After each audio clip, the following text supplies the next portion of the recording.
The morning sun filtered through the tall windows of Riverside Coffee House, creating patterns of light and shadow across the polished wooden floors. Andrew Carter sat at his usual table near the window. His daughter Grace perched beside him in her pink sweater and braided pigtails. At 56, Andrew had learned to savor these Saturday mornings, 2 hours before the business world could intrude. Just him and his 7-year-old daughter, sharing hot chocolate and conversation. Grace was telling him an elaborate story about her friend Emma's new puppy when Andrew noticed the commotion near the entrance.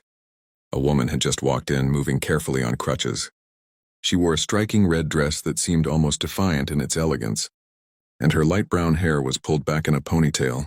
Even from across the room, Andrew could see the prosthetic leg, black and mechanical, that extended from beneath her dress.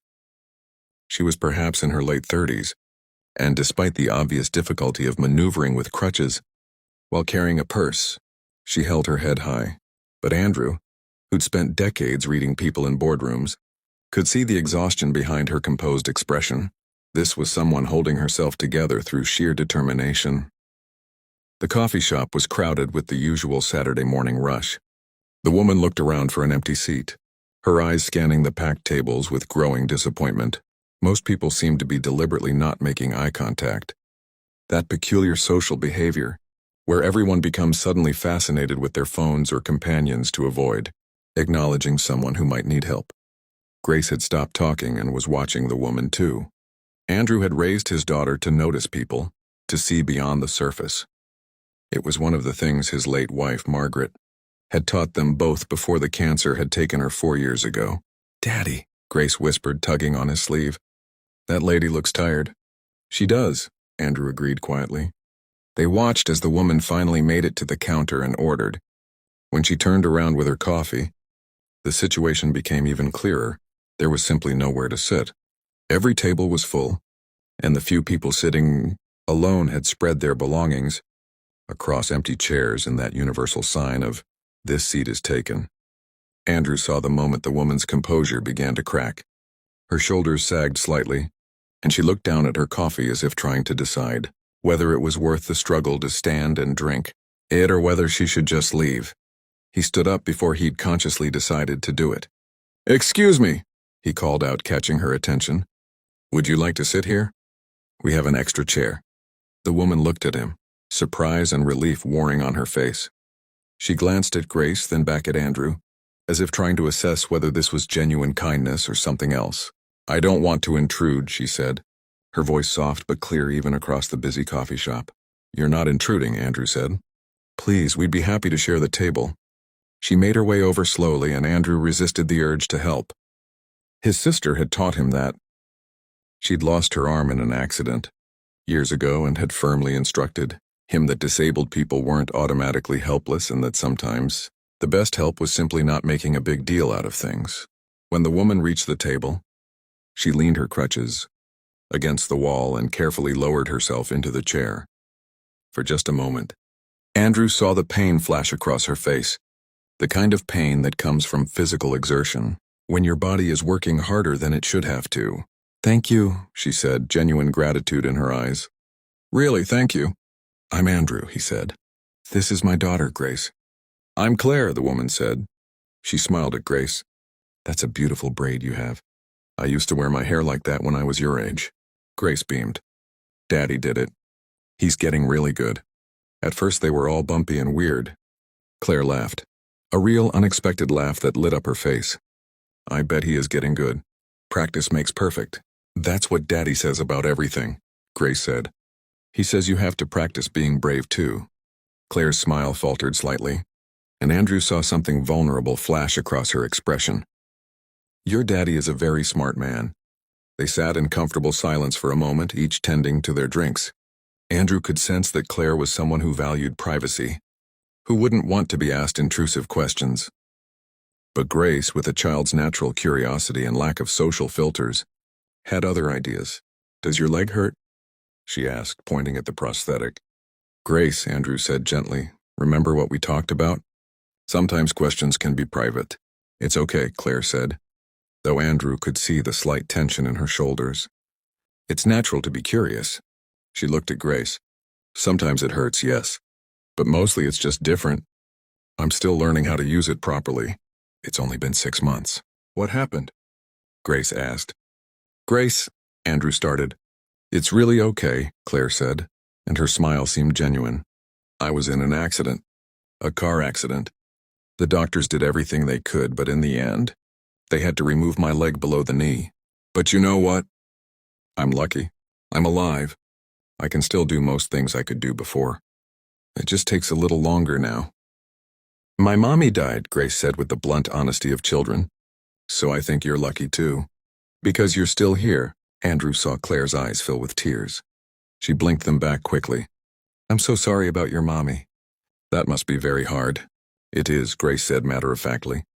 But Daddy says we have to keep going because that's what Mommy would want. That we have to find the good things even when things are sad. Your daddy is right, Claire said softly. That's exactly what we have to do. Andrew caught Claire's eye and saw understanding there. The recognition of shared grief, of knowing what it meant to keep moving forward when part of you wanted to simply stop. So you're practicing being brave too? Grace asked. Claire nodded. Every day. Some days are easier than others. Is today a hard day? Today started as a hard day, Claire admitted. She looked around the coffee shop. I've been avoiding going out, avoiding being around people. It's been 6 months, but this is the first time I've really tried to be normal again, to go somewhere public, dressed like I used to dress, not trying to hide. You look beautiful, Grace said with the simple sincerity only children possess. That dress is so pretty. Claire's hand went to the red fabric, smoothing it self-consciously. Thank you, sweetheart. I wasn't sure if it was too much.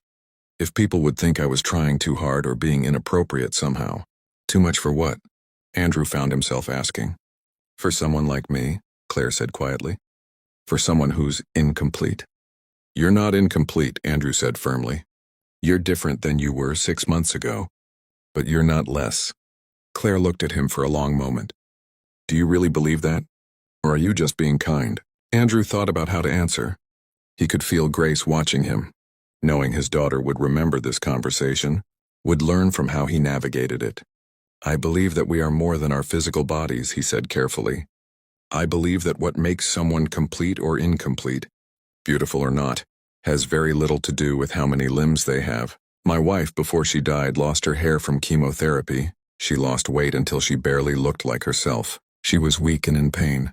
But she was never more beautiful to me than in those final months, because I could see her spirit so clearly. I could see her courage, her love, her determination to make every moment count. He paused, aware that both Claire and Grace were hanging on his words. You walked in here this morning dressed beautifully, facing a crowd of people when it would have been easier to stay home. That takes courage. That takes strength. And that makes you beautiful. Not the dress, not your physical appearance, but the choice to show up for your own life even when it's hard. A tear rolled down Claire's cheek. She wiped it away quickly. I'm sorry. I don't usually cry in public. Or accept kindness from strangers. Maybe it's time to start doing both, Andrew said gently. Daddy cries sometimes, Grace offered helpfully. He tries to be quiet, but I hear him. He says it's okay to cry because it means you loved someone very much. Claire laughed through her tears. Your daughter is wonderful. She is, Andrew agreed, pulling Grace close for a quick hug. She keeps me honest. Can I ask you something? Claire said after a moment. Why did you invite me to sit here? Most people. She gestured vaguely at the crowded coffee shop. Most people look away. They don't want to see me, don't want to acknowledge the crutches or the prosthetic.